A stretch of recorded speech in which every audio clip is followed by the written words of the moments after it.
Hello there, my very good friends. On today's wrestling news, TNA just booked one of the weirdest match finishes of the year. They also broke the record attendance in North America. Hell of a thing. A legendary tag team has finally retired. And a TNA TV deal is coming. I'm Adam Wilborn. And I'm Andy Murray. And this is the news. TNA Bound for Glory 2025 edition. Wild show. Lots going on this show. Good and bad. Ups and downs, all of those things. And spoilers, obviously. I've got something in my eye. I think TNA is making me cry. I was getting emotional. Congrats to Mike Santana. I was thinking about that beautiful moment, and the tears almost started falling. But no, very good. Shout out to Mike Santana. Yeah. Good for him, betting on himself. Let's talk about this blooming finish, right? Yeah, not the Santana match, don't worry. Yeah, not that. Let's talk about Nick Nemeth and Frankie Kazarian. Oh my goodness. What was going on here? Why on earth are we doing Beware of the Dog British Bulldog Shawn Michaels finishes in the year, I came up with that myself, in the year of our Lord 2025? I have no idea.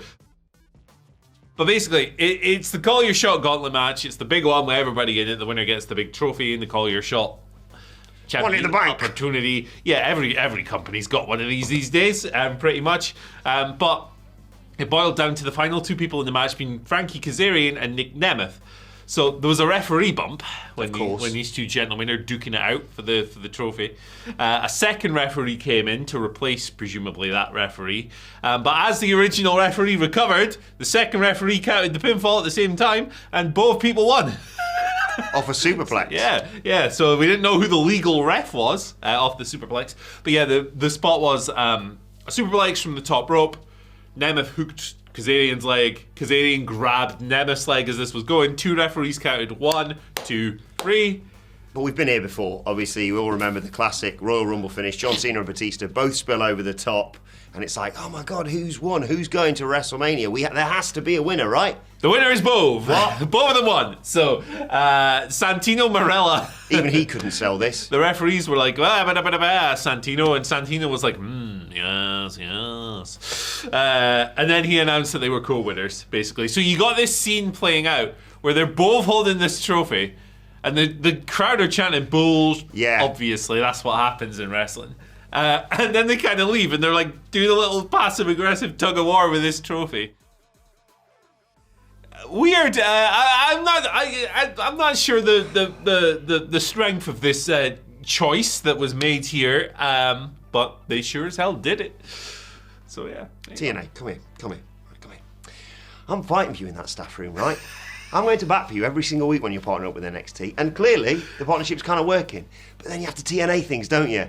Right? Why did no one think of not just the bodies, but the minds that they've got in TNA? Why did no one, when they said, yeah, we're going to have co-winners, say, that's a load of bollocks, that. Fans aren't going to like it. They're going to think, oh, what a clever finish, and then we're going to get a run it back sort of thing, and then the loser can be like, well, I should have won it.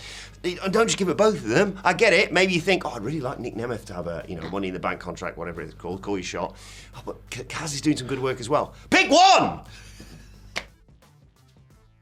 Doesn't matter what era it is. Doesn't matter who's writing the show. There's going to be something. TNA going to TNA. It could be the biggest night in the company's history, which we'll talk about in a second. In one regard. And then something like this will happen. Can you go one pay-per-view without embarrassing yourself? Santino Marella's trousers fall down. But if you want to stop your trousers falling down online, figuratively, of course. Great segue. Check out NordVPN. Oh, the chair just croaked at that. Check out NordVPN. Great deal on offer right now. Over 70% off. 3 months for free if you sign up now. Link is in the description and on the little gimmick in the corner of the screen. It's a hell of a deal. Just like, look, I'll tell you what, if you bought Bound for Glory last night, you would have been hellishly entertained. Yeah. For myriad reasons. Good, Mike Santana. Weird, this match finish. Dark State just killing Javon Evans and Leon Slater. Yeah, crazy stuff going on across the board. But there are some huge positives coming out of this show. Yes, sorry. This guy. NordVPN, link in the description. Because, TNA sets a new TNA Wrestling North American record attendance for last night's Bound for Glory at the Songers Center, I believe that's how it's pronounced, in Lowell, Massachusetts, of course. 7,794. That's the most ever in the 23-year company history. 23 years. What a 23 years it's been. That surpasses the one they set this past July at Slammiversary, of course, and is also the new record attendance record, twice, for any sporting event at the Songers Center. This is really good stuff. It's a great number, yeah. Tremendous number. Like, for TNA to be breaking its attendance record in 2025 without much of a TV deal, really. More than that in a sec. We'll talk about that in a little bit as well. Yeah, it's a really good business. They've been doing good numbers for a while now. For the past year and a half, 2 years or so. What changed? What changed in that past year and a half? Who knows? Maybe this whole partnership with WWE ain't so bad after all. I mean, it started about a year before that even Good point. Good existed. point. Yeah, we've helped them over the finish line. But every single time, you are so fed-pilled, it's unbelievable. Who's we? You got a mouse in your pocket? Yeah, you need to go to the doctor for this. Yeah, for like ages, at every pay-per-view, somebody from within the company will post like a swooping shot of the building, and it'll be full. They're doing well. Yeah. With this KPI, they are doing extremely well, and you have to take your hat off to them, really. I mean, there's lots, like, people within TNA often speak very highly of the impact of the Hardy Boys in this. Yeah. So they're often credited for it. But I'm sure there's lots of other reasons as well. People want to go to these shows, and 7.5, what was it, 7,700? 94. Okay. So that's basically 8,000. Yeah. That's nothing to be sniffed at whatsoever. It's a really good number, and they should be really proud of that. I think, we joke about the WWE relationship, and we always joke about, like, TNA just taking people from other promotions and being like, them. But I do think this time around they've managed that a lot better. It's not like the moment that they had people come in, they were like, right, well, we've got to put the title on you because you're from WWE or whatever.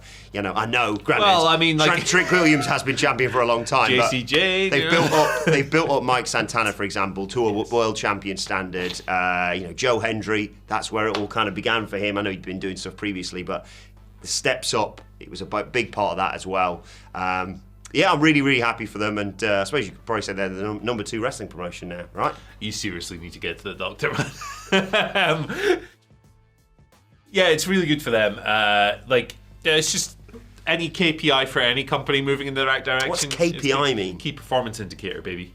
So it could be ticket sales, it could be attendances, it could be TV ratings, it could be whatever. Keep pushing it. That's what I say. Keep push it real good.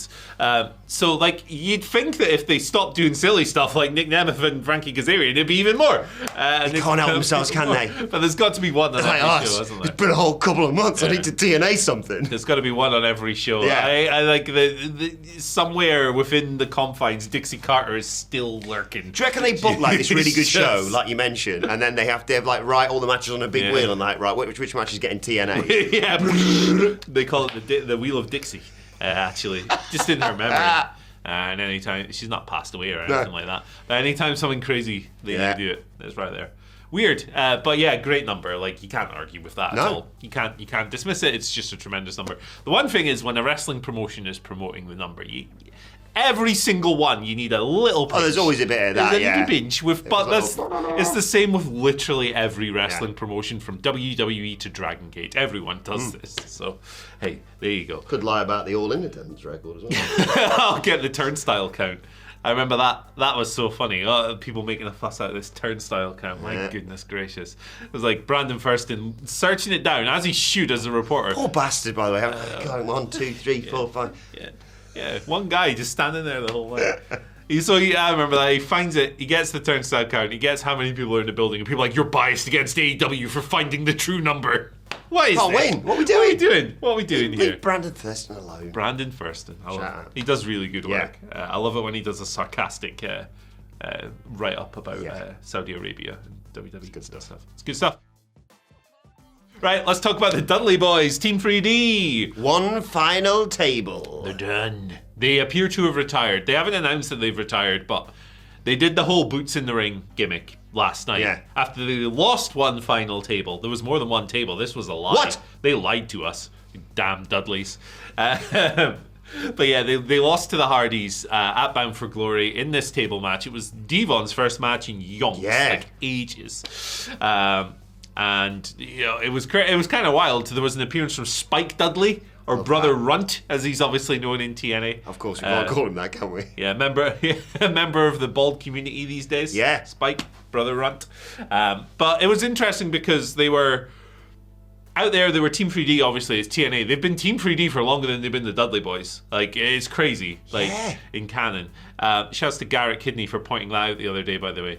But they were like in their WWE gear. They had like the camo on and all this stuff and all of that.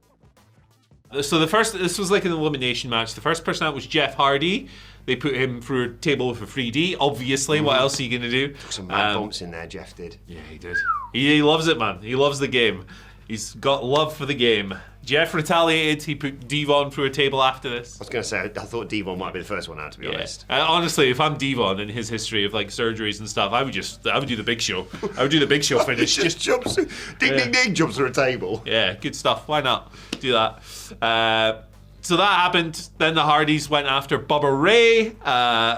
They kind of kicked his ass with chair shots. It led to this finish where basically Bubba Ray gave up and he was like, dude, did an Aleister Black finish. Give me one final table. Give me the table. He was like standing there. He was like, come on, I'm done. Finish me off. And they chokeslammed him through the table. That was the match. But afterwards, after the Hardys were given their NXT and TNA tag team titles by Carlos Silva, the president of the company, Dudley's recovered. They had a big hug. They had a big set, like, as you would, because it's your final match together. And then they took off their boots and gave them to the Hardys. The Hardys got some new shoes out of this. That's pretty. Tribal thieves. Yeah. What's going on there? Ripping off Bronson Reed. But the Dudleys then made their way to the back in their socks, and they were like, oh. Do they have any holes in them? I've got holes in all my examine. socks. Christmas can't come soon enough for me. I got tore a hole in my jeans doing that. Stop. Crazy. The Dudleys gone, seemingly. We'll see if they either that or they start wrestling like Mike Bailey. Oh man, one or the other. Yeah, I think they should face Jet Speed. Just shoeless Dudleys. Yeah, why not? Oh, I thought you meant in terms of like doing flips and stuff. Oh, they can incorporate that as well. Bubba Ray Dudley doing a space flying tiger drop, brother. I'd love to see it. But no, look, Dudley Boys, Team 3D, whatever you want to call them, legendary tag team. A nice way to send it off, working with a team they've worked with for many, many years, of course. Personally, rather relieved that the NXT tag titles are still with the Hardys, because obviously it was for them and the TNA tag titles. But yeah, I couldn't think of a better way to sign off, to be perfectly honest. And I think all the love in the world for both these teams. Just a lovely moment for them, really, isn't it? Big important part of my childhood. Yes. Both of these teams, and Edge and Christian, obviously, the tables, TLC, all that stuff. Like the Dudley Boys are a team whose legacy has been, I guess, talked about quite a lot online these days. I believe there was a Simon Miller video very recently. Yeah, there is. We'll plug that at the end. But this gets brought up a lot these days. I think it's because Bully Ray do be saying stuff on radio shows. Got Dudley Boys over here, and then everything Bubba Ray Dudley says over here. His wrestling takes. He knows how to stir the pot. That man, shall we say? But look, very important part of my childhood. So all the best. If they are done, if that was indeed their last table, their last match, thank you. Thank you for the childhood memories. Exactly, yeah, absolutely.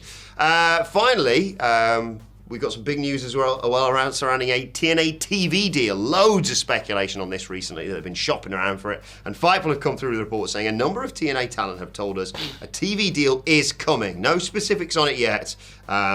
But TNA President Carlos Silva, who we just mentioned, of course, told Fightful last week he had a call to keep the ball rolling. Very exciting, this. I know it's been something that's been talked about for a long, long time. And obviously, it is a real game changer for promotions. I know they have a TV deal now, but it's their own TV deal. Yeah, the current TV deal is worth $0, like literally, because it's owned by Anthem, which is the parent company of TNA.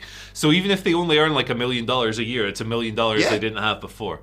Obviously, they will be looking for exposure. They will be looking for a platform. They will be looking for a network that's available in as many homes as possible. CW have been mentioned, obviously, who carry NXT. CW, the CW is probably really high on the opportunity to do that because NXT is like their top performing show. So they're probably like, more wrestling. It's interesting. It's been one that's been ongoing for ages. I feel like every month we get an update going, coming soon, and it's still coming soon. Yeah. But every time they say coming soon, it means that it's a bit closer. So maybe there's only one more coming soon left. Maybe there's 7 more. We'll find out. Yeah, I was going to say, if nothing was happening, you wouldn't talk about it, would you? Yeah. Someone would be like, how's the TV deal going? Never mind about that. What about the record attendance we just set? Yeah, exactly. So be interesting to see what it's worth when it does come through. WWE earns... And what day it's on. Yeah, that'll be interesting.